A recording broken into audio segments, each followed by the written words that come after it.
뉴스에 시작합니다. 저는 동정민입니다. 대장동 사업자 남욱 변호사가 폭로 대열에 가세했습니다. 출소 후 이재명 민주당 대표에게 불리한 폭로를 시작한 유동규 전 본부장과 비슷한 상황인데요.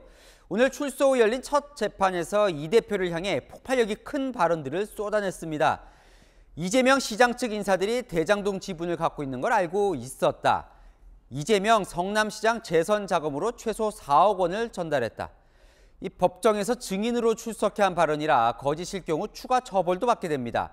검찰이 왜 진술을 바꿨느냐고 묻자 대선 전엔 겁나서 말을 못했다고 했습니다. 첫 소식 손인혜 기자입니다.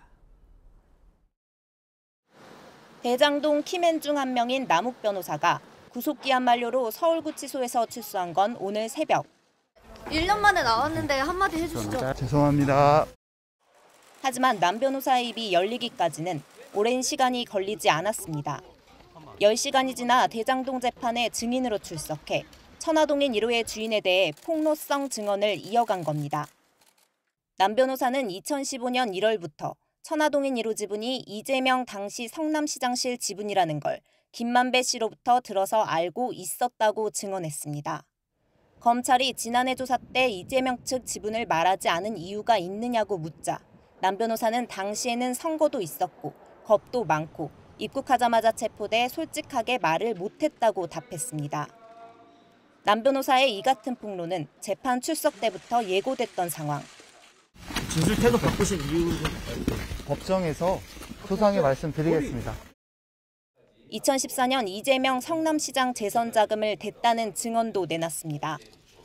남 변호사는 2014년 대장동 분양대행업자로부터 22억 5천만 원을 받아 선거 기간 중 이 시장 측에 전달된 금액은 최소 4억 원이라고 밝힌 겁니다. 이 밖에 12억 5천만 원은 김만배 씨에게 전달됐고 상당액이 유동규 전 본부장을 통해 형들, 즉 정진상 실장과 김용부 원장 등에게 지급돼 선거 자금으로도 쓰였다고 주장했습니다.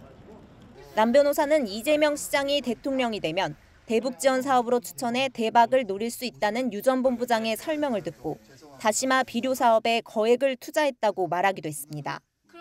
한편 정진상 실장은 자신의 구속이 합당한지 다시 판단해달라며 적부심을 청구했고 법원은 모레 심리를 진행할 예정입니다. 채널A 뉴스 손인혜입니다.